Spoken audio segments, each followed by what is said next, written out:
Se abre la audiencia de vista pública en el expediente 3224-2014, formado por apelación de sentencia en amparo en la acción constitucional promovida por Víctor Amalio Martínez Guerra contra la Sala Primera de la Corte de Apelaciones del Ramo Civil y Mercantil. La Secretaria General Adjunta dará lectura a la redacción de las consideraciones y a la parte resolutiva del fallo apelado. Asimismo, efectuará las advertencias reglamentarias de la presente audiencia. En la parte considerativa de la sentencia de 5 de junio de 2014, emitida por la Corte Suprema de Justicia, Cámara de Amparo y Antejuicio, que conoce esta Corte en apelación y respecto de la cual se pronunciarán quienes intervienen en la presente audiencia, se estableció: al realizar el estudio correspondiente, se encuentra que es evidente que no existió violación alguna al derecho de defensa, toda vez que durante la secuencia del proceso principal, el postulante tuvo la oportunidad de presentar sus argumentos y medios de defensa, lo que le permitió formular sus peticiones y razonamientos, lo que demuestra el respeto a tal derecho, así como al principio jurídico del debido proceso. En cuanto al argumento esgrimido con relación a que se violentó el principio jurídico de una tutela judicial efectiva, resulta pertinente señalar que cuando un tribunal de alzada conoce de un recurso de apelación, debe tener como punto de partida la enunciación por parte del apelante de los argumentos en los cuales fundamenta su pretensión, verbo y gracia de los agravios que el acto apelado le ocasiona. Estos deben ser claros, precisos, concretos y enfáticos. Ello permitirá que al confrontarlos con el fallo elevado a conocimiento del órgano jurisdiccional que conoce en segunda instancia, se pueda establecer su existencia y con ello se pueda emitir un fallo ajustado a derecho y a las constancias procesales. Tal actuación requiere de que ambas partes puedan esgrimir sus argumentos y ello deviene del respeto al principio de contradicción que debe prevalecer en las actuaciones. Por último, resulta inevitable concluir que lo que se pretende con la presente acción es que se revise el fallo emitido por el órgano impugnado, pretensión que es improcedente, ya que el amparo se constituiría en una tercera instancia, lo cual constitucionalmente está expresamente prohibido. Todo lo anterior nos lleva a concluir en que las presentes acciones de amparo deben denegarse, dada la notoria improcedencia, tal como ha quedado evidenciado. Al resolver, declaró: deniega por notoriamente improcedente los amparos promovidos por Víctor Amalio Martínez Guerra contra la Sala Primera de la Corte de Apelaciones del Ramo Civil y Mercantil, condena en costas al postulante e impone multa de 1,000 quetzales a cada uno de los abogados patrocinantes Germán Osvaldo Montoya de León y Mario Gerardo Recinos Jo. De conformidad con lo establecido en las disposiciones reglamentarias y complementarias contenidas en el Acuerdo 1/2013 de esta Corte, se hace conocimiento de quienes harán uso de la palabra que en la presente audiencia, que para hacerlo cuentan con un tiempo de 15 minutos para pronunciarse estrictamente sobre el fallo recurrido, en particular sobre la existencia de agravios que éste les ocasiona. Además, deberán dirigirse directamente al tribunal, alegar en forma oral, abstenerse de dar lectura a cualquier documento, salvo autorización del presidente, concretarse al asunto planteado, ser breves, precisos y concisos y abstenerse de proferir expresiones irrespetuosas respecto a las partes o los miembros del tribunal. Eso es todo, señor presidente. Puede hacer uso de la palabra el abogado Germán Osvaldo Montoya de León en representación del amparista. Muy buenos días, señores magistrados de la Honorable Corte de Constitucionalidad. En uso de la palabra me procederé en este momento a manifestar los motivos de agravio en relación a la sentencia que fue apelada. Al respecto, cabe señalar que en la sentencia apelada se hace referencia a que no se hicieron valer los motivos de agravio a interponer el recurso de apelación.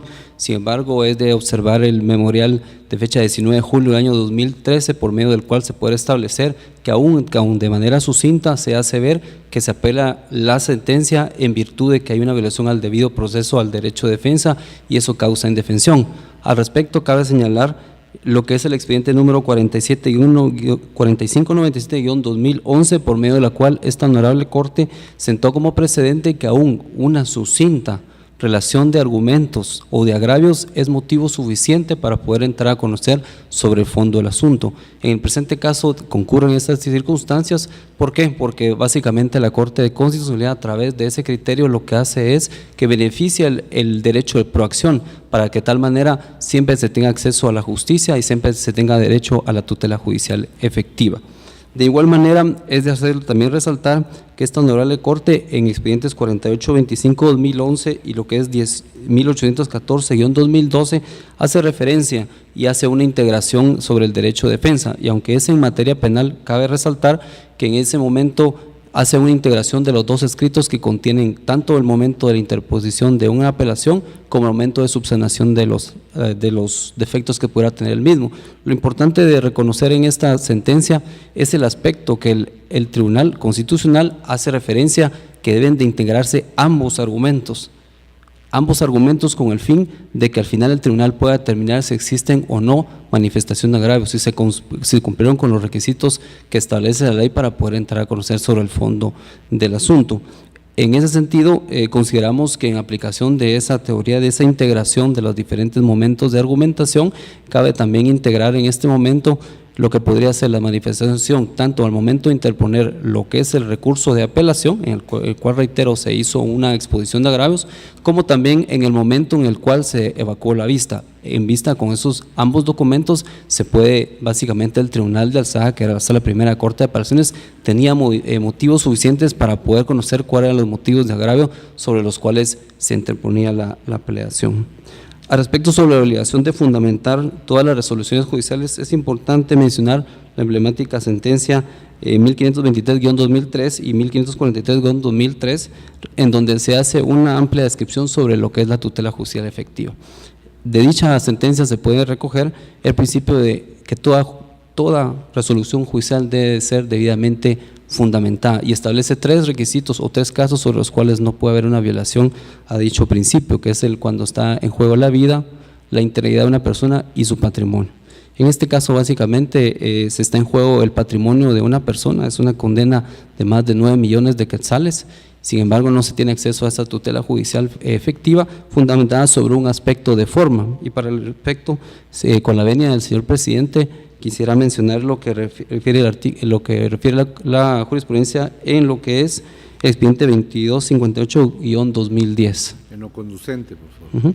En este caso, lo que dice la Corte de Constitucionalidad dice que los requisitos son instaurados para obtener una decisión acertada, pero no para utilizarse como un obstáculo para poder alcanzar la tutela judicial efectiva y el acceso a la justicia.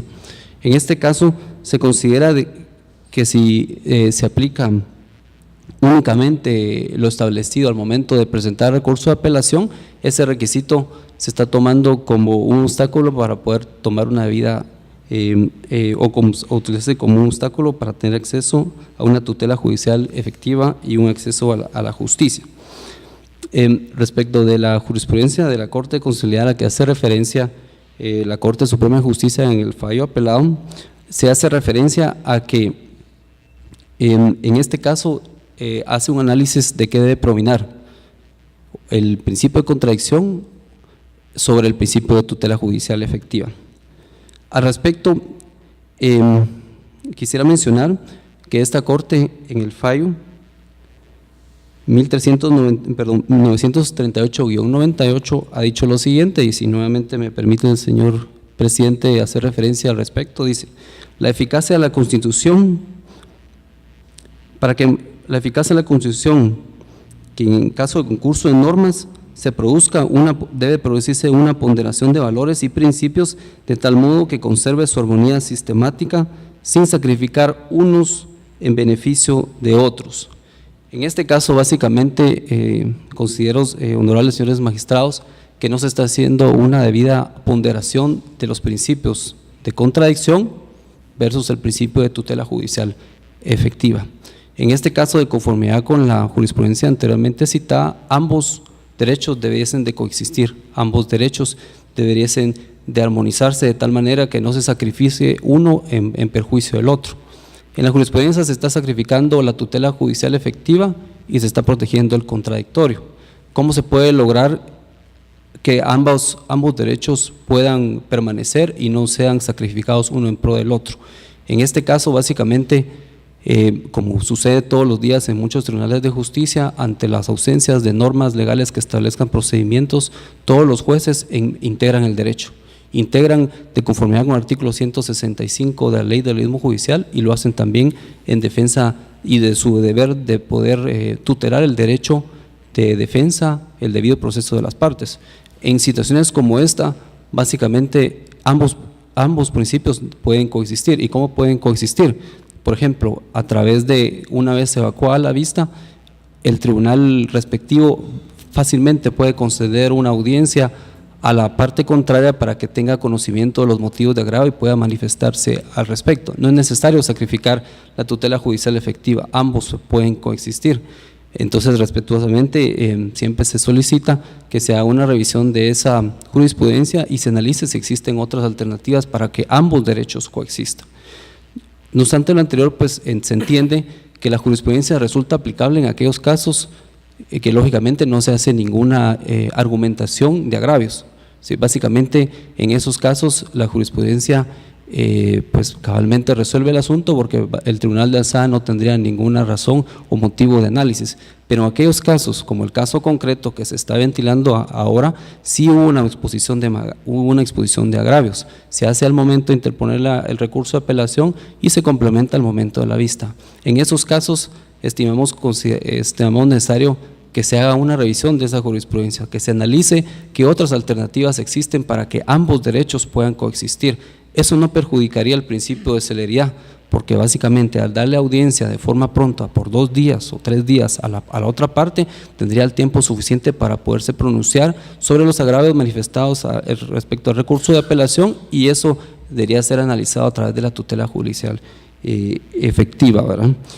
Asimismo, es de hacer ver también en relación a la jurisprudencia que existe el sistema de ponderación de derechos. Cuando existe una contradicción de normas o una colusión de diferentes derechos, que en este caso estamos hablando de una colusión del principio de contradicción versus el principio de tutela judicial efectiva, la cual se traduce en la emisión de una sentencia debidamente motivada, debidamente fundada, el sistema de ponderación de derechos determina que debe prominar aquella que tenga como fin el fin esencial de la institución. El organismo judicial, de conformidad con la Constitución de la República de Guatemala, establece que la función esencial del todo Tribunal de Justicia es dirimir controversias, administrar justicia. ¿Y cómo se logra eso? A través de una resolución debidamente motivada y fundada. En este caso, en aplicación de esa tesis del sistema de lo que es la ponderación de derechos, que se hace referencia también al momento en el amparo, debe prevalecer entonces la administración de justicia, debe prevalecer que se privilegia la emisión de resoluciones debidamente motivadas y debidamente fundadas. ¿Por qué? Porque los requisitos fueron instaurados como el objeto de que puedan lograrse una adecuada resolución, pero no fueron instaurados como un medio para poder obtener una debida tutela judicial traducida en una resolución debidamente fundada.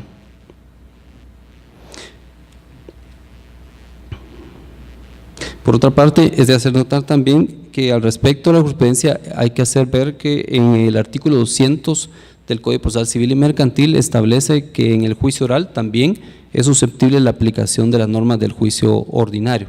En ese caso, pues básicamente el Tribunal de Alzada también tiene la posibilidad, a través de esa integración de normas, al momento de recibir el proceso en alzada, de correr audiencia, ya sea a través de los 3 días o los de 6 días que establece la ley, para que pueda el recurrente hacer uso de su recurso. Eso no viene en detrimento del principio de celeridad, al contrario, viene a complementar el procedimiento, pero sin embargo hasta el momento pues esta integración no se ha llevado a cabo. Asimismo, es de hacer notar que el amparo se planteó por 2 abogados distintos, pues lógicamente en 2 etapas distintas, en 2 amparos diferentes, porque existen 2 planteamientos distintos. En mi caso, pues básicamente lo que se está argumentando es que la sentencia no hay una debida motivación sobre el fondo del asunto, no hay un análisis sobre los hechos, sobre las pruebas, sobre los principios, sobre las doctrinas para resolver el caso concreto, mientras que el otro amparo radica en el hecho de que no se aplicó la ley adecuada al caso concreto. En este caso, básicamente se argumentó que la ley que debía aplicarse para el caso concreto era la ley de cooperativas y su reglamento. Sin embargo, el caso fue resuelto a través de aplicación del Código Civil, y esta Corte ha sentado jurisprudencia en el sentido de que procede el amparo cuando, a pesar de haberse cumplido con los procedimientos legalmente establecidos en la ley, no se aplica la ley correcta al caso concreto. Por esas consideraciones estimamos que no se está en ningún momento tratando de crear una tercera instancia.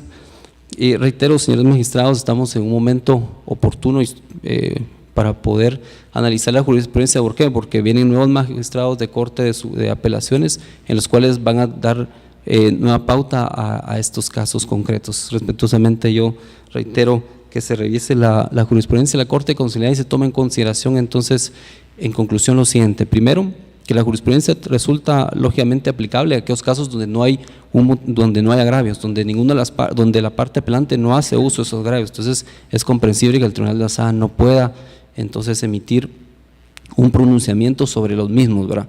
Pero que en los casos, como el caso concreto, donde hay una argumentación sucinta y que se complementan por el medio de la vista, debiese de resolverse de una manera distinta, debiese de manera que de instar al órgano jurisdiccional a que cumpla con su deber de integrar, ¿verdad?, y de garantizar el debido proceso de la parte contraria.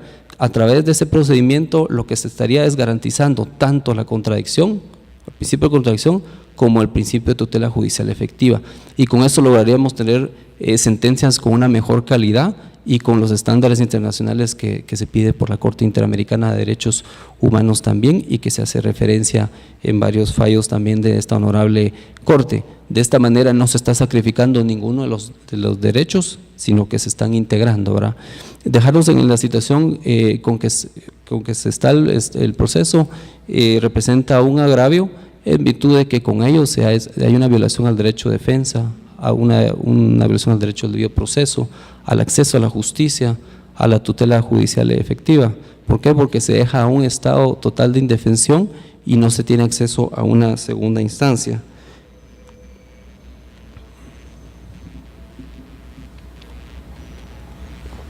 Al respecto, también quisiera mencionar la sentencia del Tribunal Constitucional de España de fecha 9 de febrero del año de 1991, en el cual se recoge el principio que debe existir una segunda instancia y una debida fundamentación en una segunda instancia, aun cuando las partes no asistan a una vista, ¿verdad? Con eso se recoge y se garantiza el principio de acceso a la justicia, de tutela judicial efectiva. Señores magistrados, nosotros no estamos buscando una tercera instancia, no estamos buscando una revisión del fallo. Consideramos que el fallo adolece de motivación, adolece de fundamentación. Ese es un derecho esencial, es un derecho humano que debe ser garantizado por todo tribunal de justicia, en el que debe dirimir, su función esencial es dirimir las controversias. No se puede privilegiar un requisito, porque si se privilegia un requisito, entonces el requisito se convierte en el fin, cuando el requisito es es un medio para alcanzar un fin. El fin es la justicia. ¿Y cómo se traduce la justicia? A través de una resolución debidamente fundada, ¿verdad?, que es lo que estamos tratando de obtener en este momento a través de lo que es de la resolución. No estamos pidiendo, no hemos dicho que no se tuvo derecho a un debido proceso. Anteriormente la sentencia se está diciendo que la sentencia adolece esa falta de fundamentación y de motivación, y que por dicho, en aplicación de lo anteriormente indicado, solicitamos el amparo de tal manera que se declare nula la sentencia de la Sala Primera de Corte de Apelaciones, y que se le indique que a través del análisis tanto del memorial de interposición de amparo como de los agravios también que se hacen ver en la vista, se dicte una nueva sentencia debidamente motivada, especialmente por el contexto y por las repercusiones del patrimonio que conlleva en este caso, para este caso concreto. Gracias, señores magistrados. Como tercera interesada actúa la Cooperativa Agrícola y de Servicios Varios, Madre y Maestra, responsabilidad limitada, por medio del mandatario especial judicial con representación, abogado Óscar Humberto Roldán Oliva, a quien se le concede el uso de la palabra. Honorables magistrados, En el presente caso, yo estimo, con el mayor respeto, que no puede, digamos, esta Corte revisar a través de este recurso o de esta vía del amparo un proceso que ya sufrió todos los aspectos que nuestra ley vigente regula. Y la mayor omisión de parte del amparista es plantear o exponer ante la Sala Primera de la Corte de Apelaciones no haber planteado los agravios como lo señala la ley. En tal sentido, esta Corte no puede revisar una omisión de parte del amparista cuando se dieron ya todas las garantías constitucionales al amparista para que a través de un proceso que lleva ya 10 años venga él a decir que no se ha cumplido con el debido proceso. En tal sentido, sin entrar a analizar más, yo solicito a esta Corte que se declare sin lugar el recurso planteado. Muchas gracias. Puede hacer uso de la palabra la agente fiscal abogada Lucrecia de María Vázquez Casasola del Ministerio Público. Muy buenos días, honorables magistrados, magistrada. Solicito la venia del señor presidente para dar lectura únicamente en la parte conducente a la sentencia de amparo ahora apelada de fecha 5 de junio del 2014. Puede. En cuanto al argumento aducido por el solicitante de la vista en cuanto a que de manera sucinta presentó los agravios en el recurso de apelación, la Corte Suprema de Justicia, Cámara de Amparo, resuelve que, como se puede observar, el postulante alega que se le violentó el derecho de defensa, así como los principios jurídicos del debido proceso y una tutela judicial efectiva. Por cuanto a su criterio, sí expresó los agravios al apelar, lo cual no fue así, tal como se evidencia del texto del memorial de apelación, que literalmente se lee y expresa. Por lo que, no estando de acuerdo con la misma, por las razones que expondré en segunda instancia, es que presento el presente recurso de apelación. Por lo tanto, en este sentido se estima que no existe la supuesta violación al derecho de defensa.